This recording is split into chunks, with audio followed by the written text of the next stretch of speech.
Since the first Egyptian embarkations, sailboats have evolved over the millennia. But in the early 19th century, when the steamship threatened the maritime supremacy of the sailing vessel, the most magnificent commercial sailing ships of all time were built, the clipper ships.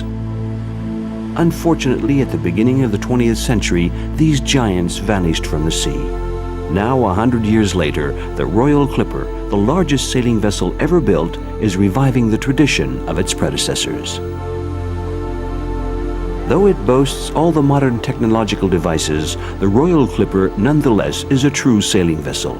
It's inherited these 4 masts that cross the oceans, sometimes under dantesque conditions, cast into the raging elements, decks swept by crashing waves, sailors clinging to the yardarms. These great ships with their square-rigged sails battled as bravely as the men. The Clippers have written some of the most beautiful pages of sailing history. New York to San Francisco via Cape Horn in the days of the California Gold Rush. The London to China sprints for fresh Chinese tea. And finally, the transatlantic crossings, notably to the Caribbean. By the end of the 19th century, the steam-driven ship was triumphant. However, the industrialized nations still sought the lowest costs for transporting raw materials, so ships driven by the force of the wind and the courage of its sailors found a new niche. Thus, in 1902, the greatest of the clipper ships, the Preußen, was launched. When in the youth of Michael Kraft, who is the president of the company, it was his dream, and he used to see these pictures of Preußen, and he says one day he will build this ship. That was his childhood dream. He knew the ship by heart in his mind. He knew exactly what he wanted, and sometimes it was irritating, but when you saw the result, it was always perfect.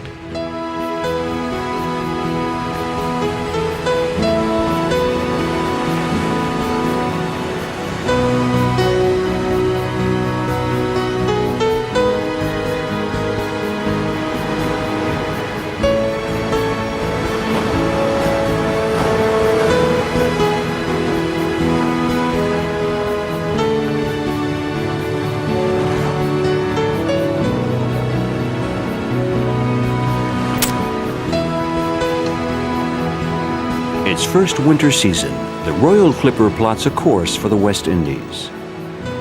The caravels of Christopher Columbus, the galleons of the conquistadors, brigantines of the pirates, and African slave ships. For 500 years, the Caribbean has evoked the wildest dreams, as well as the most horrendous nightmares. Today, the West Indies only hosts yachts and cruise ships, a destination for tourists craving to savor its exotic past. What memories remain of these 500 years of tormented history, and what remains of the legacy of these sailing ships? To find out, the Royal Clipper will escort us from island to island in the Caribbean. Port of departure, Fort-de-France on Martinique.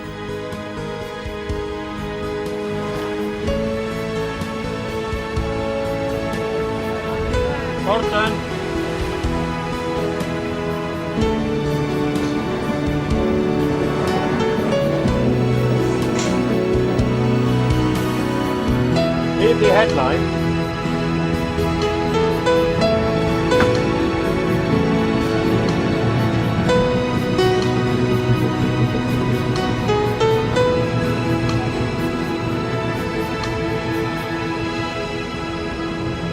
Because of its strategic position, Fort-de-France has been a major port for sailing ships coming from France since French colonization began in the 17th century. Until the mid-1800s, the frequency of arrivals and the time it took to make the transatlantic crossing remained fairly static. In the early 1800s, two types of vessels made transatlantic crossings. The traditional great clipper ships that carried merchandise and passengers and made the voyage in 4 to 6 weeks, and the English steamships, or packet ships, that began servicing the West Indies routes in the 1840s. They were able to make the trip in 16 or 17 days. To ensure France a direct connection with the French West Indies, Napoleon III commissioned the Pereire brothers to launch the General Transatlantic Company. In 1864, their first ocean liner was designed and built especially for this route. This cargo passenger ship was outfitted with the customary 3 masts and sails and named the Louisiana. Ships that sailed the West Indies were commonly called schooners, or goélettes by the French. And although there were several classes, the English referred to all of them as schooners, regardless of whether they carried 2, 3, or 4 masts.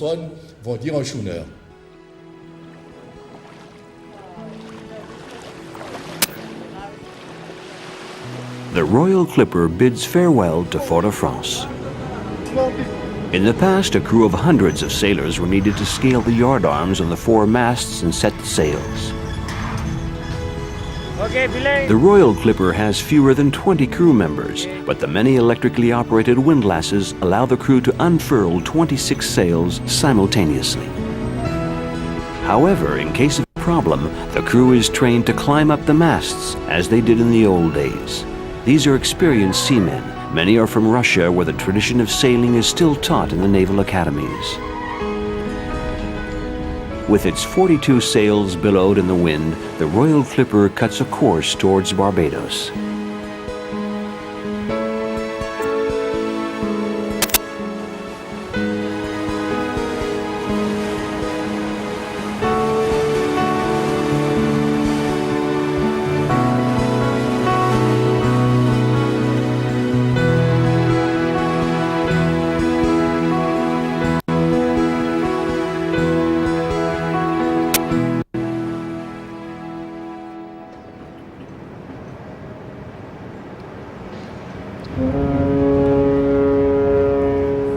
Barbados is unique among the West Indies islands. England was the first country to colonize it and remained its only ruler, hence its nickname, Little England. Barbados, with its modern port of facilities built in the 1960s, is one of the most popular ports of call in the West Indies. Removed from the hustle and bustle of the port and huge cruise ships, the very British Yacht Club is a quiet haven, and very often the first stop for sailors crossing the Atlantic.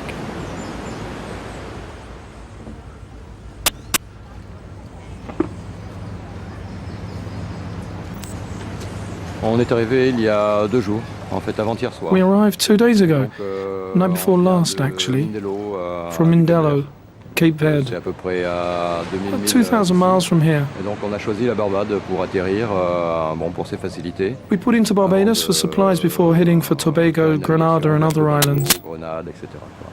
On est I have my parti whole avec, family here, my wife and avec, 3 kids are sailing with me. mes 3 enfants. We stopped off in Cape Verde, but there's very little water available. Où il y a peu d'eau, We have everything we need here. Voilà.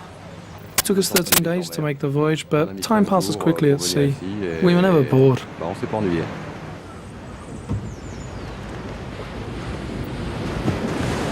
Because we are set to the east of the island chain, every boat almost coming across the Atlantic reaches Barbados and stops at Barbados before going anywhere else in the Caribbean. The prevailing winds are northeasterly. This is why the boats, like birds as they say, sail south and then continue up the chain of the islands, up the eastern seaboard and use the westerlies to go back to Europe.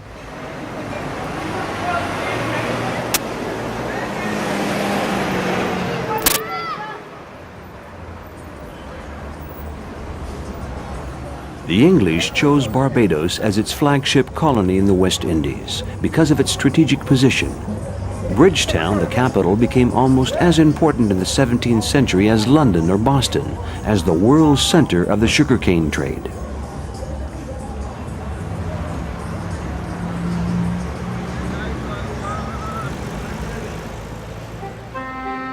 To maintain its supremacy, the English needed manpower.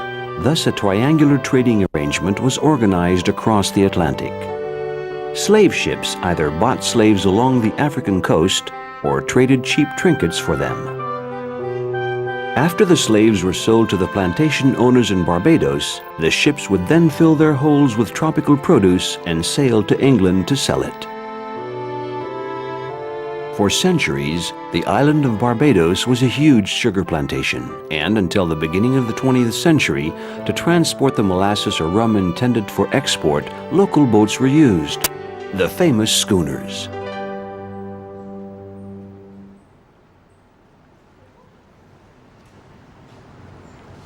100 years ago, people were transported from the north of the island, a village known, or a small town known as Speightstown, to the capital town, Bridgetown. And this vessel here transported some 30 or 40 passengers on a daily basis, along with cargo such as sugar. It was, if you like, a sort of water taxi in those early days. And here we have one of the captains. It was a distance of about 18 kilometers, and it took 1 to 2 hours to complete the journey.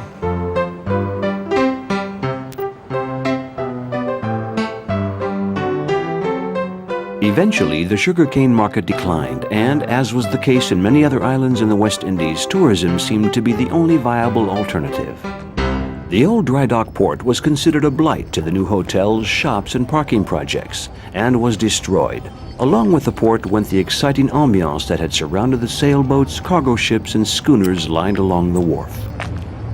Well, the most of the activities was done by schooners. The schooners brought the cargo in, they took the sugar and the molasses out to the big ships. And then we had donkeys and mules, and most of the activities were done by hand carts, people pushing carts, taking the produce to the various places. Well, it was more manual.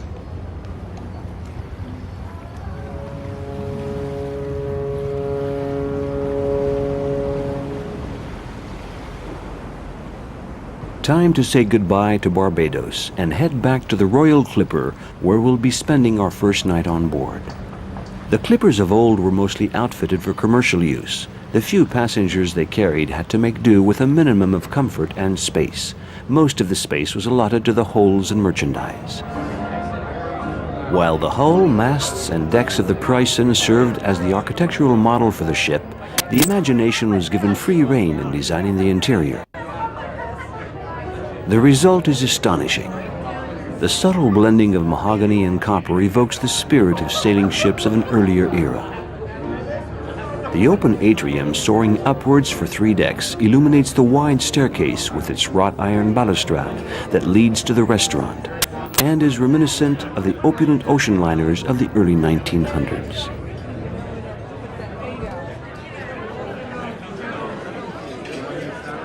After the lobster, can I try the lobster after?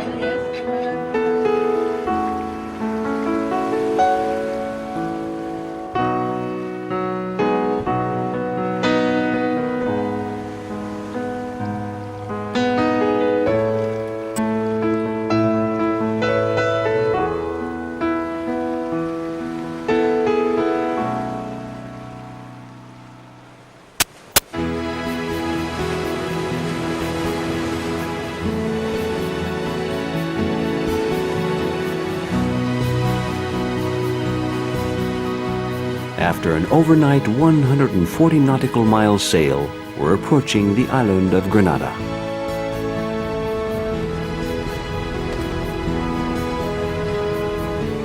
The captain gives the command to lower the sails.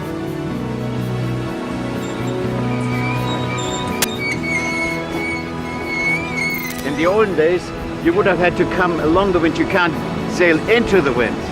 It would have been a different thing. You would have like tacking into the place in this respect, and that might have taken a whole day to get where we go into in 1 hour. It's quite simple at the moment. Just approach the place, and we are doing the right speed. And for me, it's of course after years and years and years, I notice immediately whether everything is okay. And deep or inside, I'm with the ship. So maybe 80% of my brains is working ship and 20% is answering your questions. All done. Where do you want us to anchor there? Okay. Port 20.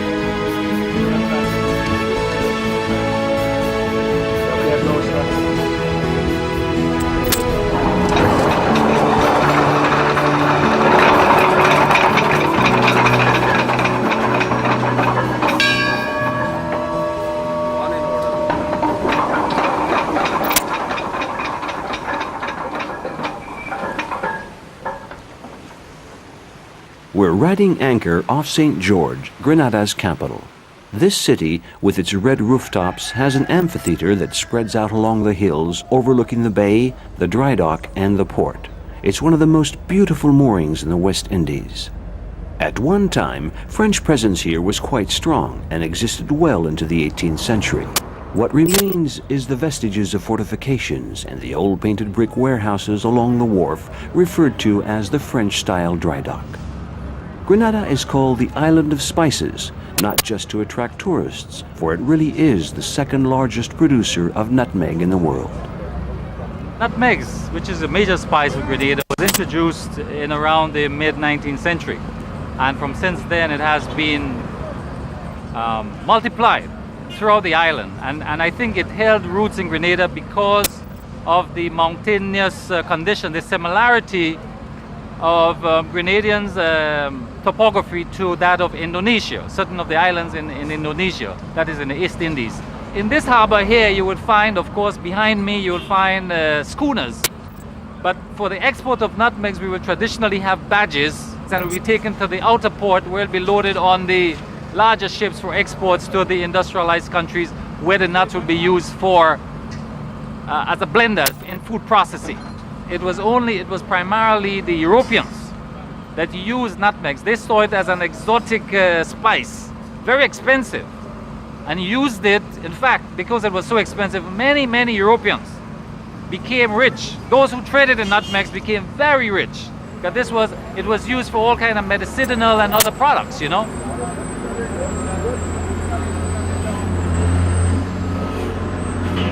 This deep water port accommodates cargo ships from all over the world that come here to take on precious merchandise.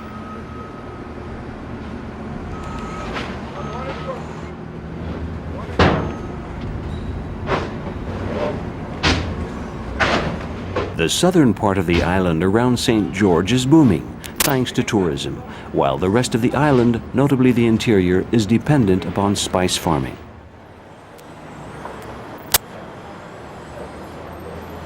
Goyav, a town about 25 miles north of St. George, is home to one of the largest cooperatives on the island. Each morning, the farmers bring their nutmegs here, still in their shells.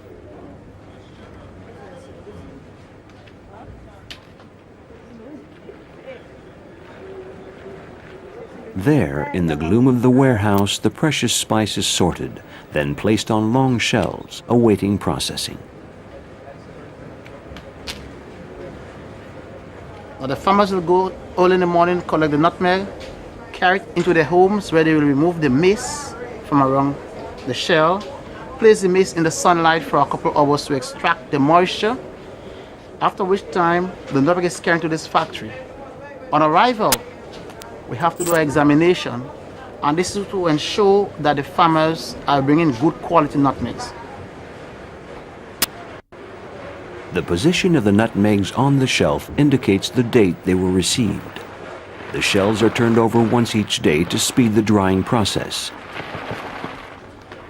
They will continue to dry along the shelves for several weeks, until they're placed in sacks and stored on another floor of the factory.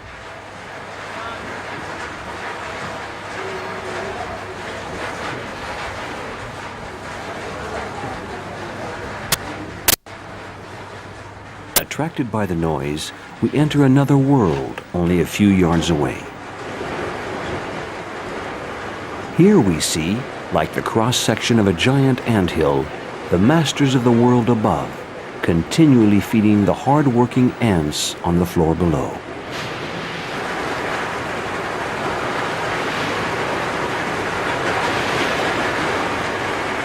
Thrown, sucked into the funnel of the mill, ground, the shells of the nutmegs are partially crushed, Then they land a few yards further down in the workshop.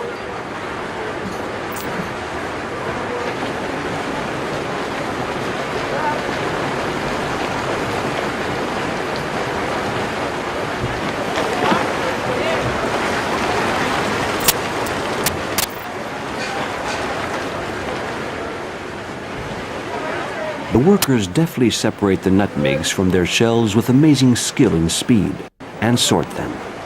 Paid according to their output, they keep count by making a mark on the workshop wall for each sack they fill. It's painstaking work, and the pay is miserably low. So Wilson spends his days in the workshop selling lottery tickets. It's almost like he was selling dreams.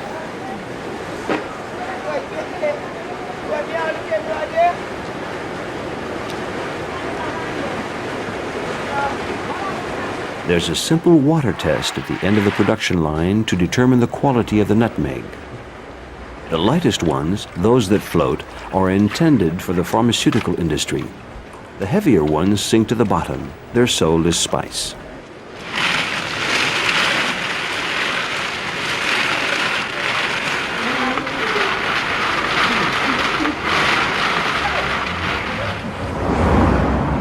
Outside, far from the din and gloom of the factory, Grenada once again assumes its tropical beauty.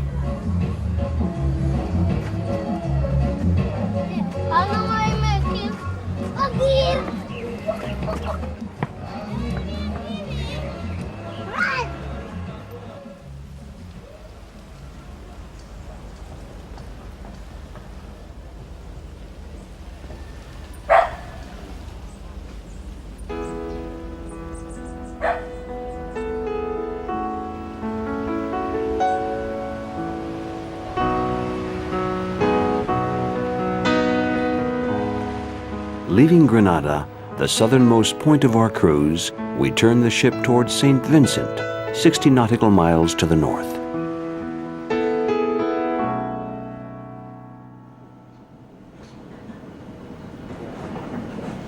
We're approaching St. Vincent, but the calm winds have thrown us off our schedule. The Royal Clipper must start its engine.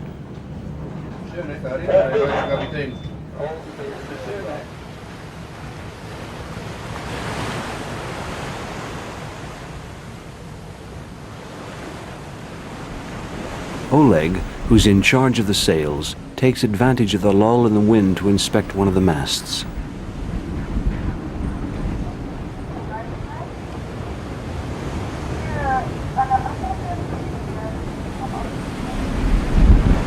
In Russia, a lot of tall ships. It's a very good school, very good sails, tall ship school. Yeah. I'm working before on the biggest in the world, Sidon. Now this one is biggest in the world.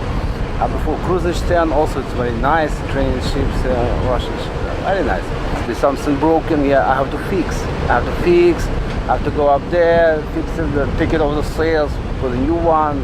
But brand new, the ship is new, just less work. But before it was a lot of work here. Yeah. And of course more interesting here than any cargo ship, because a little bit romantic, the people change, it's a lot of interesting people come here.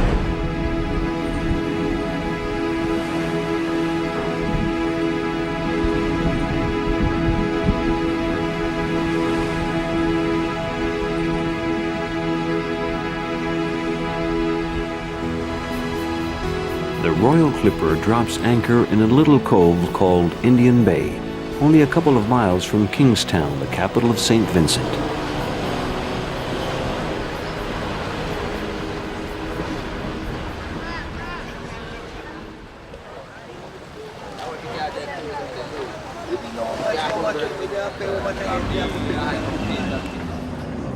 Unlike its dependencies, the Grenadines, which attract yachtsmen year-round, tourism has barely made its mark on St. Vincent.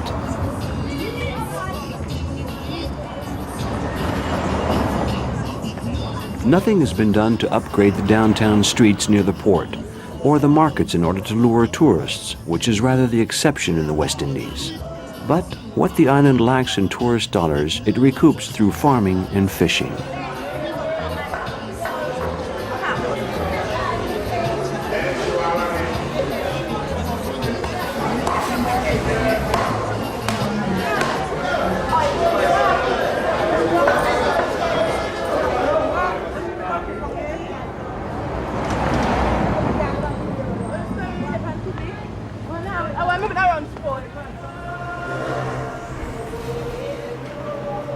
Catholic or Anglican, the churchgoers of St. Vincent, like churchgoers almost everywhere in the Caribbean, prove that evangelism preached by the colonists found its mark.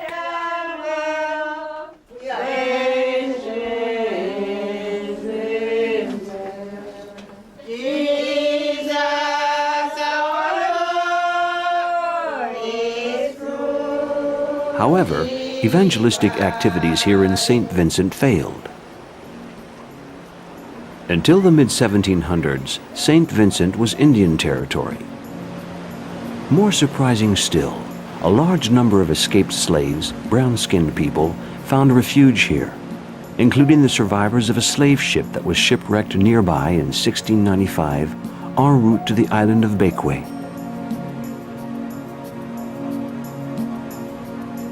Taken in by the Caribbean Indians, a new race of people called the Black Caribs, or Garifunas, arose. They successfully repulsed the English until 1763, when they were overrun and deported to the Honduran island of Roatan.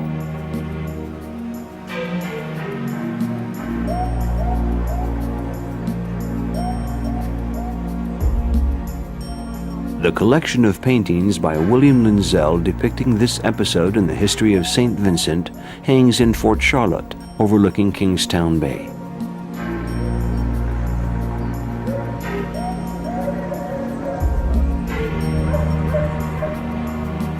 There are those who dispute the origin of the Garifunas. A story that has been handed down over generations describes an African population living on St. Vincent that preceded the arrival of the slaves by several hundred years. There were thousands of Negro or Negroid people who came across the Atlantic in the early 1300s. They were the followers of Abu Bakr, who was the emperor of Mali at that time. And he got this directive from an high and vision that he was to come and explore beyond the boundaries of the Atlantic, which touched on West Africa. There are several stories, but the one I subscribe to is that they sent over 200 boats with families and women and children to explore the other side of the Atlantic. Only one boat turned back because they got into a very strong marine flow of water, and they turned back because they got scared. Well, none of those boats came back, and Abu Bakr thought he was breaking a promise with his God, and he then outfitted another expedition which came out to this part of the world in 1311. Leaving St. Vincent, we set sail on a northerly course to St. Lucia. Sagas of the open sea are replete with epic tales of heroic exploits. Many of these stories are the embellished accounts of sailors, such as the deeds of Sinbad in the 1001 Nights. Yet some contain a grain of truth. Leif, the son of the Viking Eric the Red, really did set foot on Newfoundland in 992. So who can say with certainty that Abu Bakr did not reach the West Indies 200 years before Columbus?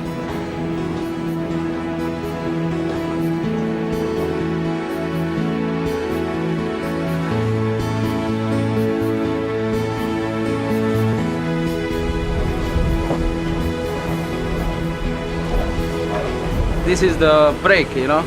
When I release this, means let go, the anchor will fall down in the water, you know. So when it is depth in a seabed, I have to close the brake, you know, and take the little bit tension on the chain. If wind is too much and sea is too rough, that time we use the 2 anchors.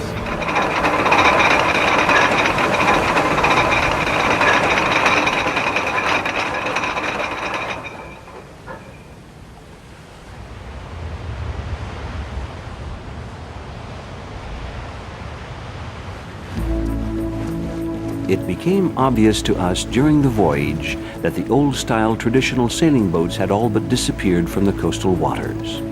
the drive for efficiency and profitability have replaced imagination. Yet, on the contrary, moored here in this little cove of Marigot Bay, there is a flotilla of boats being tossed every which way, an indication that tourism can open new avenues of commerce, sometimes in surprising ways.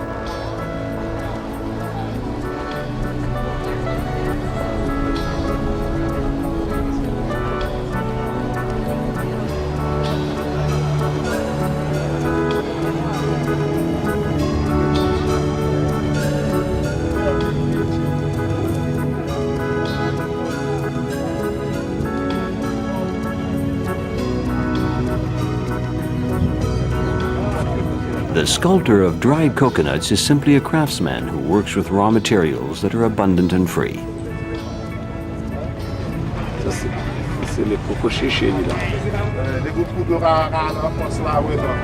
Yeah, that's my main job. That's enough to live? Yeah. That's the way I make it my money from the cruise ship coming. That's how I make my living. This is for $22 you get it for 20.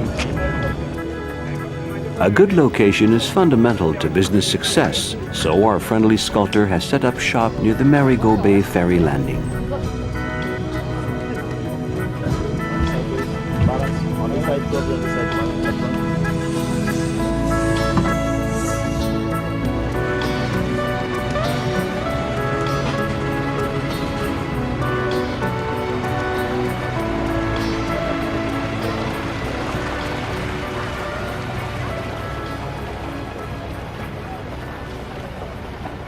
Lots of people like the ferry, especially going back and forth, you know, they find it's fun. I do a lot of transporting people all day long. It's a 24-hour service. And this is the only one ferry here? This is the only one ferry, 24-hour service. What can I do if I want to go from a side to another one? Okay, well, you'll have to do some swimming, I guess. That's why they put the ferry on 24-hour service. There is no road to get across.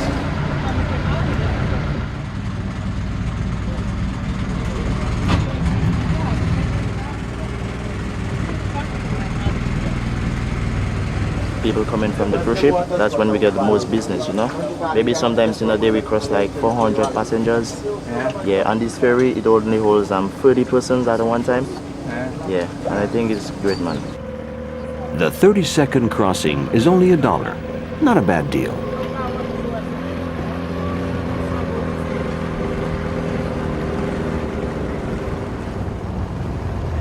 Tourism is very important for this island right now because tourism becomes like one of our main industry right now for the island, because if not tourism or the banana crop, then the economy is very low, you know, on the island. Right now we do really appreciate tourism. My wish for the island is to see that the people, you know, get motivated in the right way and, you know, having the love and, you know, see the island prosper, you know, see everybody have equal opportunity and, you know. Are you afraid to see more and more tourism coming here? Well, my brother, it's nothing like being afraid. It's the reality that tourism, you know, have to integrate on the island, and tourism, white, black, Indian, whatever, it's an open world, you know. You know, you just want to be where your heart is. So it's no problem with me, and you know, I hope if there's a lot of people who would feel like me, then the world would be a better place, man. Musing over this profession of faith that views tourism as a way of doing business while loving one's neighbor, we bid farewell to this tropical paradise and once again board the Royal Clipper.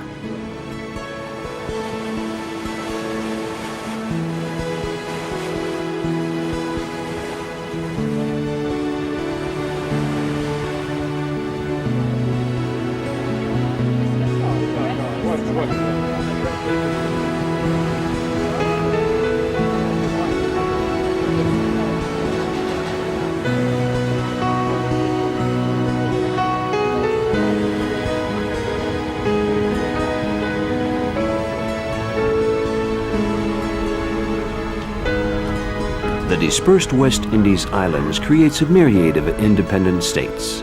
This makes traveling between the islands difficult. Apart from the yachts and cruisers reserved for tourists, there's still the odd passenger boat that guarantees transportation for the local people.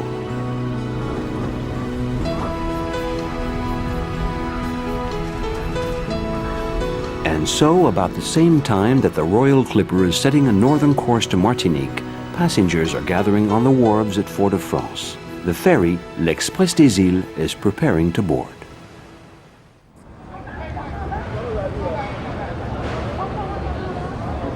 The boat, l'Express des Îles, shuttles back and forth 5 days a week from the south of Martinique to Saint Lucia, and also from northern Martinique to Dominica.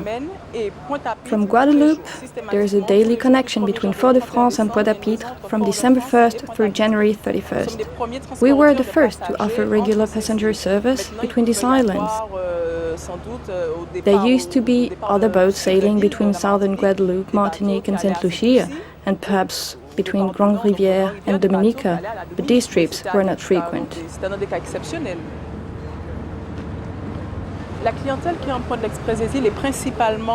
About 70% of our customers are locals, mainly families on vacation.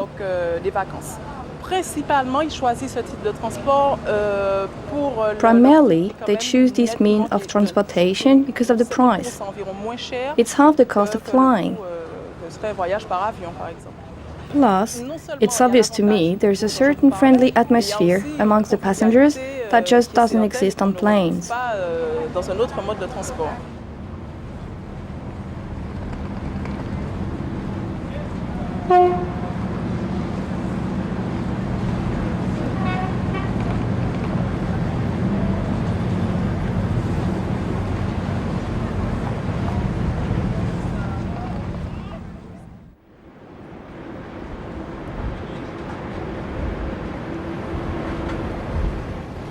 Tourism is now the #1 industry in the Caribbean. Martinique has built a new cruise terminal to attract even more visitors to its port. Now, facing the inevitable changes that the tourist industry brings with it, how long will the old cultural roots and traditions persist?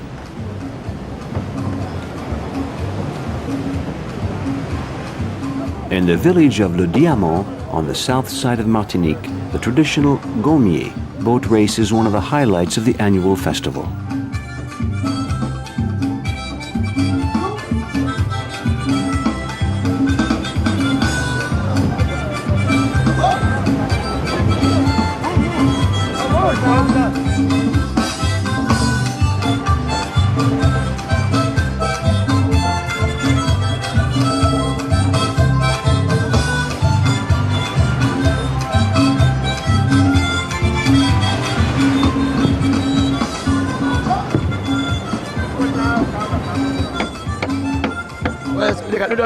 Today's small sailboats average about 33 feet, but they can be as long as 35 feet. When I began racing, these boats were only about 23 feet long. Today, the bigger boats require a crew of about 9 men, and we only carried a crew of 5 or 6. I started racing when I was very young. Those were the days. It was so exciting. A good 24 sailboats competed. It's different today. You don't see nearly as many.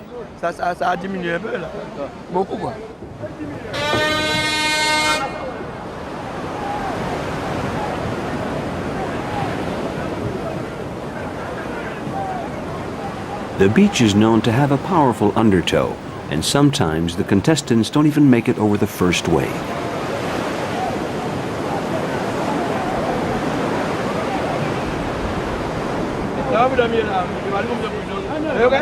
A part of old Caribbean culture, gommier boats were fashioned after the canoes that the American Indians used to get from Amazonia to the West Indies. Originally, these gommiers were hollowed out of a gum tree trunk with a hatchet, hence their name. It's a long race. The participants must complete a triangular course marked by 3 buoys. The supporters have time to argue their favorite team's chances.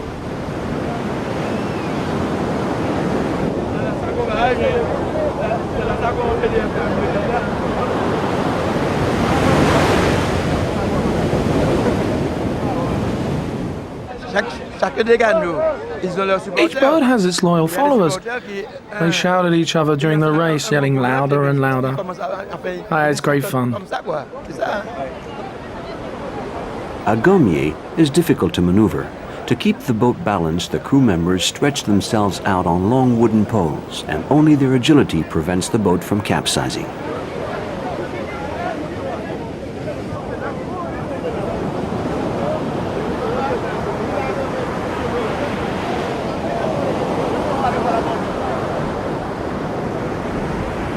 At one time, the gommier was used for fishing. Today it's used only for racing.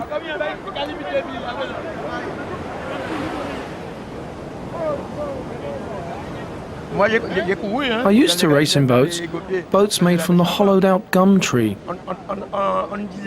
After the race, we would take the boats out to do some fishing. Nowadays, we only use the boats for racing. When they aren't racing, they're stored in a garage.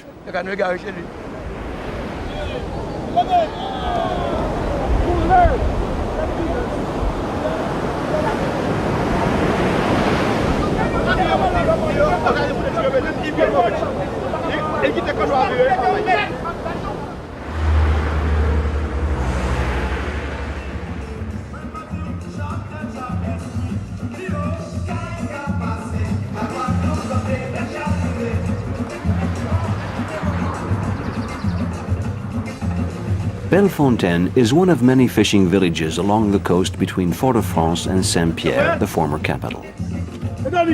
In the past, all along this shore, protected from the raging sea, the fishermen used a very particular net. Today, this practice has almost disappeared, but a few residents of Bellefontaine have formed an association to preserve one of the last of the island's rituals.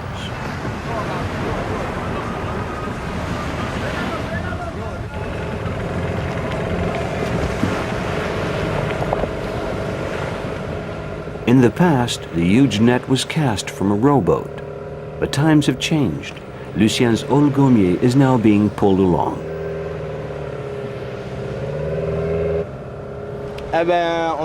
There, the net's been thrown. Now we motor along. This particular practice is popular in the Caribbean, especially in the villages of Chelcher, Casse-Pilote, Bellefontaine, Le Cabet, Le Saint-Pierre, et Le Prêcheur. Once unfurled, the net, which is several hundred yards long, seals off the entrance to the channel, imprisoning the fish found there. Now it's up to the men and women on shore to raise the heavy net. This kind of net fishing is a collective task in the broadest sense of the word. Teamwork, courage, and mutual respect. These are important to me. You need a crew of at least 10, depending on the size of the net. The net is equipped with floats and uses sinkers for ballast. As the net is very long, wide, and heavy, we need all hands to help pull in the net.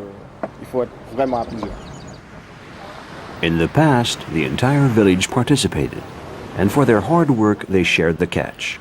Even the poorest members of the community were well fed. Today, tourists willingly participate side by side with the natives, a friendly gesture to help preserve the tradition.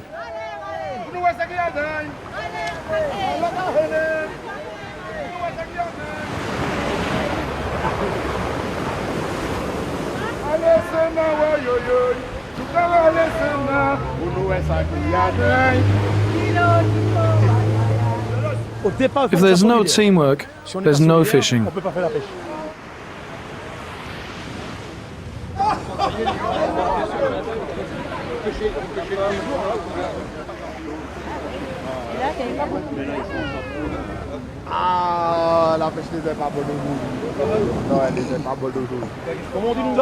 at this, hardly 2 pounds of fish, not even 2 pounds.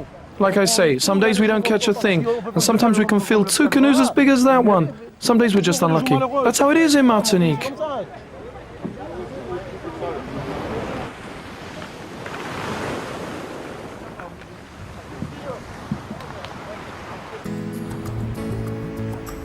Located near Saint-Pierre, the former capital of Martinique that was destroyed in 1902 when Mount Pelée erupted, we find another fishing village, Le Carbet.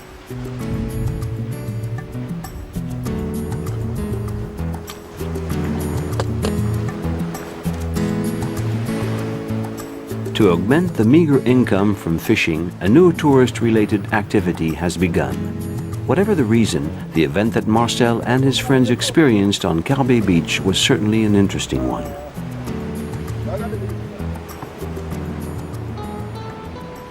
The cabane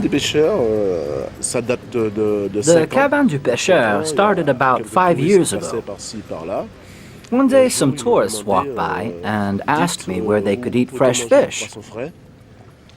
I just returned from fishing, so I told them if they wanted to wait a couple of minutes, I would cook them some fresh fish myself. The spirit of the cabane du pêcheur is that the fishermen are able to sell their catch of the day.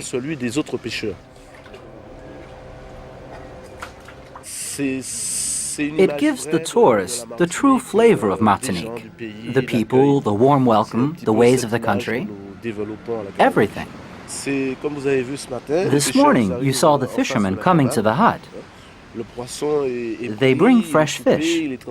We fillet them, and they become the fresh catch of the day in the cabane de pêcheur restaurants. And it is eaten that very day.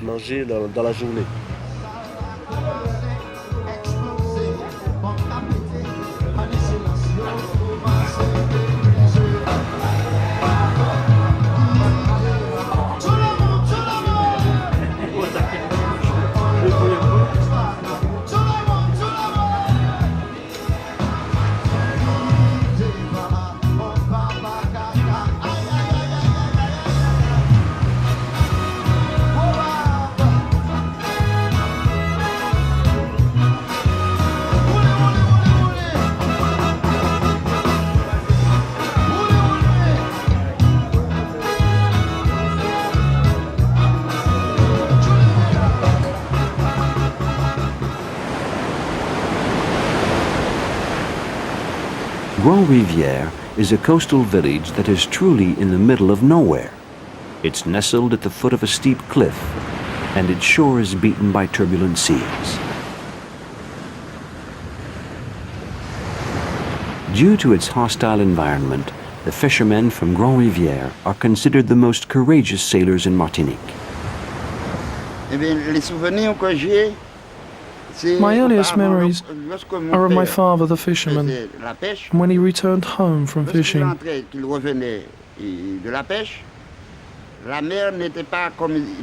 The sea wasn't like it is today. It was much, much rougher. Class would finish at 4 o'clock, and I would go down to the port and watch the boats come in. Sometimes there were so many waves, I'd ask the boats to sink so I could dive into the water and gather up all the flying fish. There used to be many, many boats then, as many as 100 boats.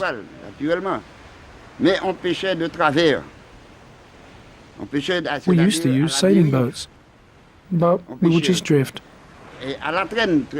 dragging a fishing net. In those days, we used to buy traditional boats, boats from Dominica and Santa Lucia, or sometimes the English would come to sell the boats, and we would buy the boats from them.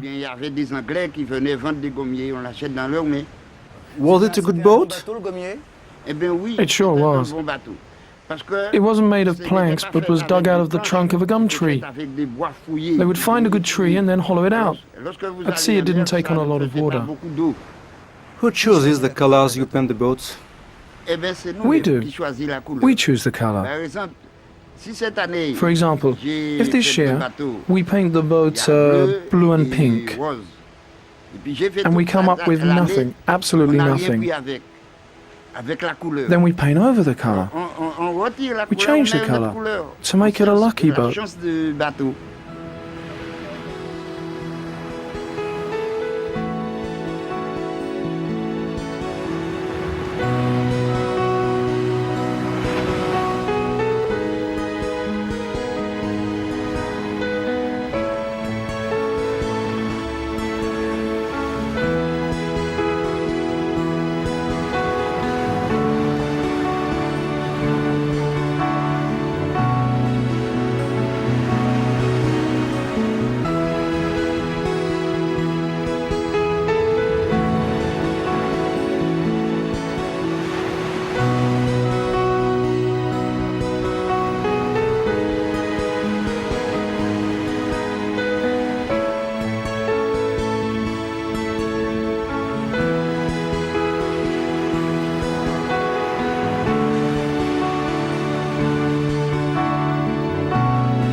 sails and the time it took to make the transatlantic crossing remained fairly static. In the early 1800s, two types of vessels made transatlantic crossings. The traditional great clipper ships that carried merchandise and passengers and made the voyage in 4 to 6 weeks, and the English steamships, or packet ships, that began servicing the West Indies routes in the 1840s. They were able to make the trip in 16 or 17 days. To ensure France a direct connection with the French West Indies, Napoleon III commissioned the Pereire brothers to launch the General Transatlantic Company. In 1864, their first ocean liner was designed and built especially for this route. This cargo passenger ship was outfitted with the customary 3 masts and sails and named the Louisiana. Ships that sailed the West Indies were commonly called schooners, or goélettes by the French.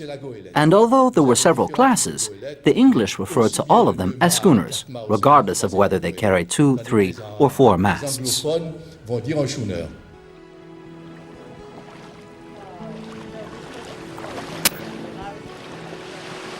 The Royal Clipper bids farewell to Fort-de-France. However, the industrialized nation still sought the lowest costs for transporting raw materials, so ships driven by the force of the wind and the courage of its sailors found a new niche. Thus, in 1902, the greatest of the clipper ships, the Preußen, was launched. When in the youth of Michael Kraft, who is the president of the company, it was his dream, and he used to see these pictures of Preußen, and he says one day he will build this ship. That was his childhood dream. He knew the ship by heart in his mind. He knew exactly what he wanted, and sometimes it was irritating, but when you saw the result, it was always perfect.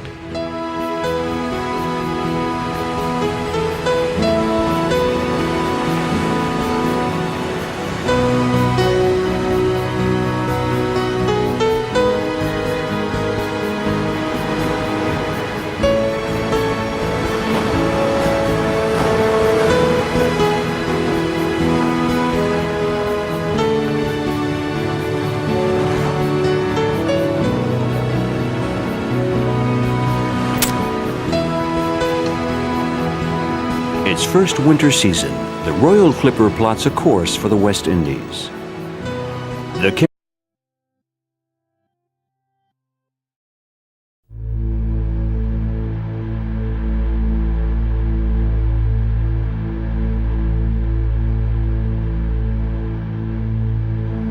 Since the first Egyptian embarkations, sailboats have evolved over the millennia.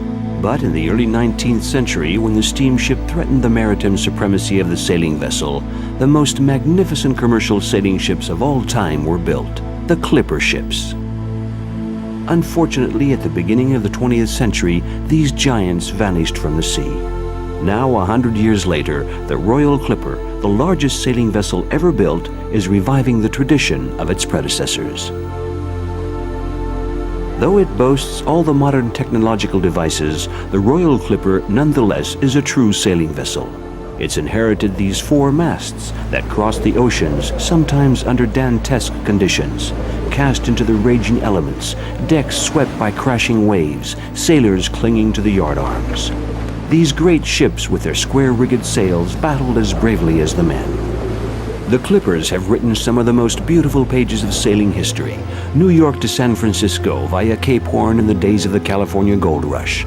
The London to China sprints for fresh Chinese tea. And finally, the transatlantic crossings, notably to the Caribbean. By the end of the 19th century, the steam-driven ship was triumphant. In the past, a crew of hundreds of sailors were needed to scale the yardarms on the 4 masts and set the sails.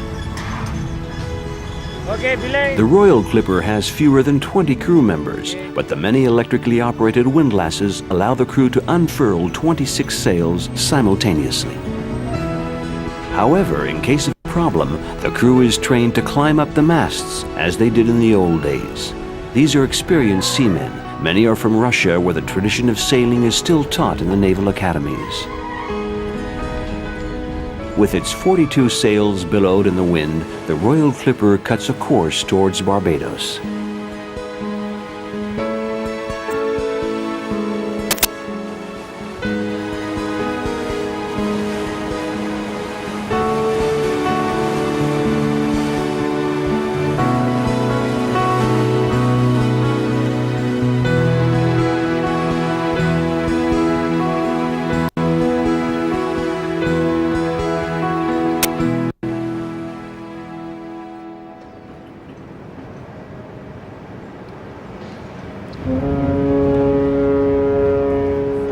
Barbados is unique among the West Indies islands.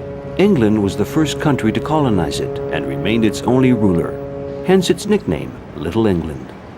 Barbados, with its modern port of facilities built in the 1960s, is one of the most popular ports of call in the West Indies. Caravels of Christopher Columbus, the galleons of the conquistadors, brigantines of the pirates, and African slave ships. For 500 years, the Caribbean has evoked the wildest dreams, as well as the most horrendous nightmares. Today, the West Indies only hosts yachts and cruise ships, a destination for tourists craving to savor its exotic past.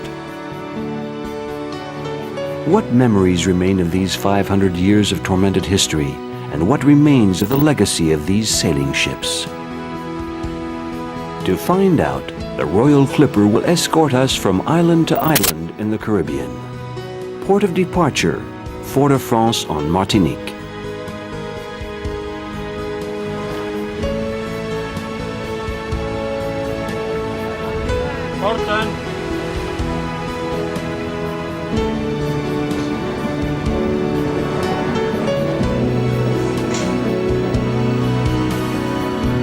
Here's the headline.